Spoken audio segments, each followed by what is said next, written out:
Dans cette vidéo, je vais partager avec toi 7 clés pour te permettre de rester fort et serein lorsque tout semble partir en vrille. 7 clés pour pouvoir incarner l'œil du cyclone. C'est parti. Bien, salut à tous.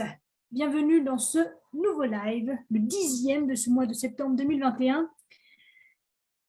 Un live dans lequel je vais donc répondre à la question suivante. Comment rester fort, comment rester positif, comment trouver le calme en plein milieu de la tempête? Excellente question, qui plus est au vu du contexte que nous traversons depuis presque 2 ans maintenant. 7 points que j'ai envie de partager avec toi aujourd'hui qui vont te permettre justement de pouvoir trouver cette sérénité au milieu de la tempête. Il s'agit aujourd'hui ensemble en fait de créer, d'habiter, j'ai envie de dire même l'œil du cyclone, c'est-à-dire l'endroit où en fait tout est centré, tout est aligné et non pas rien ne se passe, mais tout reste calme, tout reste stable et tout reste en fait utilisable et à portée de main. Donc, la première notion que j'ai envie d'aborder avec toi, c'est le fait d'accepter pleinement la réalité de ta situation. Et qui dit accepter ne signifie pas tolérer ce qui se passe. Ça veut juste dire prendre en considération et en réalisation, en fait, c'est vraiment prendre la réalité des faits. C'est être capable de distinguer l'émotion, la projection, la supposition, les perceptions d'avec ce qui se passe véritablement. Donc, lorsque tu es dans un enchaînement d'événements difficiles, comme le dit Woody Allen, les ennuis, c'est comme le papier hygiénique, tu tires une feuille, il en vient 10. Donc, quand tu as cette sensation en fait d'être submergé par des problématiques successives, fais 2 pas de recul avec une feuille, un crayon, comme d'habitude, pour simplement écrire, identifier quels sont les faits qui se produisent, pour que tu te rendes compte déjà que ce n'est pas une succession continue en fait de faits qui viennent te casser les pieds, c'est des faits et parce qui, dans ton humeur et dans tes perceptions, en fait, sont liés par des liens qui, souvent en plus, n'existent pas.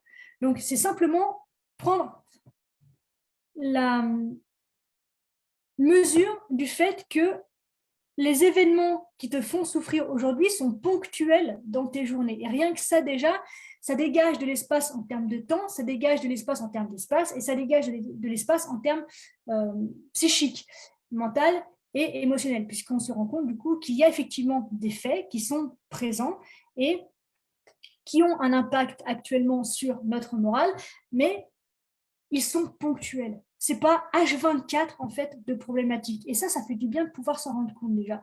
Donc, on prend du recul et on identifie quels sont les faits qui se produisent. Et du coup, toujours dans cette partie-là, prendre conscience aussi de quelles sont nos perceptions et nos projections sur ces éléments que l'on vient d'identifier. Puisque pour celles et ceux qui me suivent depuis longtemps, je me répète, et pour celles qui me découvrent, écoute bien ce que je vais te dire à présent. Toutes les circonstances, quelles qu'elles soient, sont neutres. Ce qui leur donne leur polarité positive ou négative, ce sont les perceptions et les émotions que l'on génère à l'égard de cette circonstance. Donc, fais la distinction entre la circonstance et tes émotions et prends la responsabilité de tes émotions et de faire quelque chose à partir de ça. Donc, ici, je pense que mettre en place les accords Toltec est très intéressant. Donc, déjà, ne pas faire de suppositions, et surtout ne pas prendre les choses personnellement. Si tu commences à te mettre en posture de victime, en te demandant qu'est-ce que tu as fait au bon Dieu, pourquoi est-ce que la vie t'en veut, pourquoi est-ce que personne ne t'aime, pourquoi est-ce que tu es tout seul à vivre ça, etc., tu es en train de t'enfermer dans un discours, dans une histoire, dans une représentation qui, de toute évidence, et je pense que tu es d'accord avec moi, ne t'aidera pas. Donc, je distingue les faits de mes émotions et les faits, je ne peux rien faire dessus. Ils sont passés puisqu'ils sont inscrits. Je suis capable de les distinguer. Le fait est qu'ils sont là. Donc, qu'est-ce que je fais, moi, à partir de la situation que j'ai vécue? Il ne s'agit pas de juger tes perceptions, simplement de te rendre compte que quand il se passe ça, moi, je l'ai interprété comme ça, donc je ressens ça, et donc j'agis comme ça. Qu'est-ce que je peux faire maintenant, sachant que moi, j'en suis là personnellement, qu'est-ce que je peux faire pour migrer, pour aller vers quelque chose de plus sain, de plus serein et de plus paisible pour moi? Deuxième chose, ne pas oublier que dans la vie, tout, absolument tout, est temporaire. Tout change. Chaque fois qu'il pleut, tu n'as aucun doute sur le fait qu'à un moment donné, il va s'arrêter de pleuvoir. Chaque fois que tu te blesses physiquement, tu sais, tu n'as pas de doute sur le fait que tu vas pouvoir guérir. Tu sais très bien que le matin, quand tu te lèves, il a beau avoir fait noir, je ne sais pas si c'est très en français, tant pis, durant la nuit, tu sais très bien que quand tu ouvres tes volets le matin, soit le jour est déjà là, soit tu sais qu'il arrive d'ici peu. Ok? Donc, c'est extrêmement simple. Mais sois aussi convaincu que les choses vont changer, que tu es convaincu que le jour va se lever. Et une fois encore, ça te décharge d'un marasme mental qui t'étouffe et qui t'empêche d'être rationnel et d'être présent à ce qui se passe pour pouvoir agir de manière consciente à ce qui se passe dans ta vie actuellement. Donc, on lâche tout le brouhaha, on lâche ce côté de c'est toujours à moi que ça arrive et je m'en sortirai jamais, pour se rendre compte que reviens peut-être, si ça peut t'aider, sur toutes les fois dans ta vie où tu t'es déjà dit ça et où tu peux constater aujourd'hui avec le recul et l'expérience que tu as qu'effectivement c'est passé, que oui, ça n'a pas été facile, reconnaître que ça n'a pas été évident, c'est important aussi, il ne s'agit pas de nier en fait ce qui se passe, mais de te rendre compte que tu t'en es sorti, tu en es même sorti plus fort, avec des compétences qui potentiellement peuvent t'aider aujourd'hui.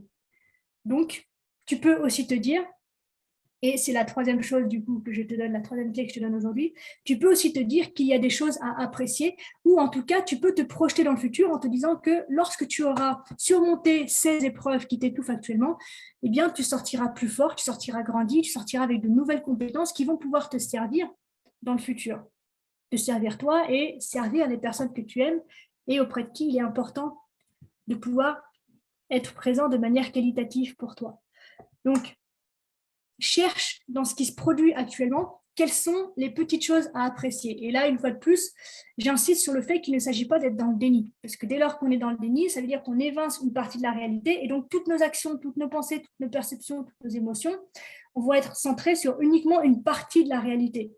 Et une partie de la réalité, ce n'est pas la réalité. Donc, dès lors que l'on agit en fonction d'une petite partie de la réalité, eh ben, nos agissements, notre agir est complètement en contradiction et dans le déni justement d'une partie de la réalité. Donc forcément, ce n'est pas efficient pour pouvoir s'en sortir, puisque le reste de la réalité continue à interagir avec nous, et tant qu'on choisit de fermer les yeux, eh bien, on se prend des baffes, on se dit tiens, c'est marrant, j'ai mal, alors que j'ai l'impression d'agir, alors qu'on agit dans une toute petite fenêtre en fait, de la réalité qui, elle, est beaucoup plus vaste.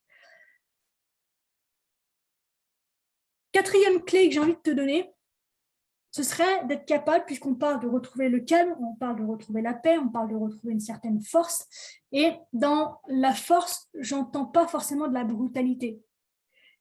La force peut se trouver dans la douceur, la force peut se trouver dans le fait d'être ancré, la force peut se trouver dans la neutralité, la force peut se trouver dans la qualité de présence. Donc justement, mets tout ça à ton service pour créer ton œil de cyclone. Et je t'invite pour ça à créer ou pratiquer une activité méditative. Alors, ça peut être une méditation pure, donc je m'assois ou je me centre en moi, je me concentre sur ma respiration et je fais une méditation. Et ça peut être le genre d'activité qui capte ton attention de manière durable, de manière certaine. Ça peut être par exemple faire du dessin, faire du coloriage, ça peut être faire la cuisine, ça peut être faire le ménage, ça peut être, je sais pas, jouer aux jeux vidéo, ça peut être faire de la musique, ça peut être lire, ça peut être voilà, faire une activité quand même créative. Mais tu vois, tous ces moments en fait où tu ne sens plus le temps passer et en même temps qui te fait du bien. Donc, ça peut être simplement déguster un thé, mais en étant présent. Donc, voilà, une activité qui te permet de prendre du recul et qui, indubitablement, va générer du calme en toi. Ça peut être simplement de la respiration. Et comme je l'ai dit, ça peut être une activité artistique. Souvent, les activités artistiques sont intéressantes pour ça. Mais donc, voilà, une activité dans laquelle tu peux justement prendre ce recul et trouver ce calme en toi. Cinquième chose que je t'invite à faire, elle n'est pas super populaire celle-là, mais pourtant je t'invite vraiment à la prendre en considération, c'est d'identifier quels sont les bénéfices que tu peux tirer de cette situation. Et en fait, ça revient à ce que je disais dans la troisième clé. Il ne s'agit pas d'être dans le déni. Il s'agit en fait d'identifier de quelle façon est-ce que ça va pouvoir te servir dans le futur. Et en fait, pourquoi est-ce que je l'ai cité en plus de la clé numéro 3? Parce que j'aimerais t'inviter ici à être capable d'identifier quels sont les bénéfices des difficultés précises que tu perçois. Avant, dans la troisième clé, on cherchait à se raccrocher en fait quelque part à quelque chose de positif pour ne pas baigner dans une soupe négative toute la journée qui ne nous nourrit pas ou en tout cas qui risque de nous rendre malades d'une manière ou d'une autre. Là, il s'agit vraiment de faire un exercice conscient et d'accepter donc par le fait de l'acceptation des faits que l'on a cités dans la première clé, d'être capable d'identifier quels sont les bénéfices, même du pire scénario possible de cette situation. Donc à la rigueur, lâche-toi sur toutes les suppositions justement que tu fais, écris-les sur papier déjà, débarrasse-t'en, et viens identifier quels pourraient être les bénéfices, les apprentissages et les avantages en fait pour toi et pour ton entourage, pour ton entreprise, pour tes relations, pour que sais-je en fait, quels sont les avantages que tu peux tirer à long terme. Tu n'es pas obligé de vouloir te les imposer là tout de suite, mais voilà, de prendre du recul, de changer en fait ta représentation de l'espace et du temps pour te rendre compte que peut-être dans 5, 10, 15 ans, cette situation précise, ces situations précises, ou cet enchaînement peut-être même de situations précises vont te permettre en fait d'accéder à des compétences, à un savoir, à une présence, à des capacités qui te seront bénéfiques plus tard. Et donc, faire cet exercice-là, c'est intéressant pour, une fois de plus, diminuer la charge mentale et surtout pour être capable d'agir et d'anticiper l'inconnu. Plus tu te confrontes en fait à ce qui est complètement irréalisable et irréaliste et irrationnel, plus déjà tu vas pouvoir te détacher de cet univers-là, de tout ce qui est fantasmé et de tout ce qui n'a aucune chance de se produire dans la réalité. Une fois que tu as fait ça, tu passes à l'étape d'après en identifiant quels sont les avantages à tirer des situations possibles qu'il est possible de voir émerger de cette espèce de cacaboudin là ambiant.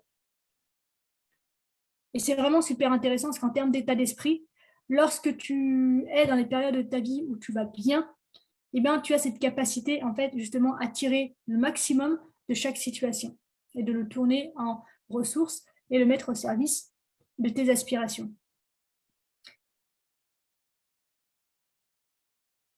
Dernière clé que j'ai envie de te partager, c'est d'anticiper ces périodes. On l'a vu dans la clé numéro 2, tout change. La vie est une succession de cycles, c'est une succession d'expansion et de contraction. Donc, lorsque ça va mal, on sait que ça va aller bien. Mais lorsque ça va bien, on sait qu'à un moment donné, où c'est normal, c'est la vie, eh bien, ça va aller un petit peu moins bien. Eh bien, je pense qu'il peut être très intéressant de mettre à profit ces périodes où ça va pour anticiper les périodes où ça va moins aller. Donc, il ne s'agit pas, là, pour le coup, de créer un scénario catastrophe et de se mettre dans cette posture où profite bien de ton bonheur parce que dans pas longtemps, en fait, tu vas le payer très cher. Pas du tout. Il s'agit simplement de profiter de l'énergie positive, paisible dans laquelle tu es pour soit entraîner ton esprit justement à capter dans les situations embêtantes du quotidien, mais qui globalement passent assez bien, tirer profit de ces expériences-là pour les mettre au service de ton quotidien et t'entraîner en fait à tous ces exercices que je t'ai donnés plus tôt pour renforcer cette posture-là auprès de toi dans les moments en fait où justement ça dérape. Puisque le hasard ne surprend que les esprits mal préparés. Donc, si tu veux pouvoir rester solide, si tu veux pouvoir être stable, si tu veux pouvoir être ancré, si tu veux pouvoir être paisible dans les moments de tempête, eh bien, c'est un état que tu dois créer dans les moments où ça va, en fait. C'est pas dans l'urgence. En tout cas, c'est pas le plus optimal de créer ces comportements-là dans l'urgence. Tu peux les renforcer. Si tu es confronté pour la première fois à ces exercices, bon, bah, mets-les en place maintenant, évidemment. N'attends pas d'aller bien pour faire les choses.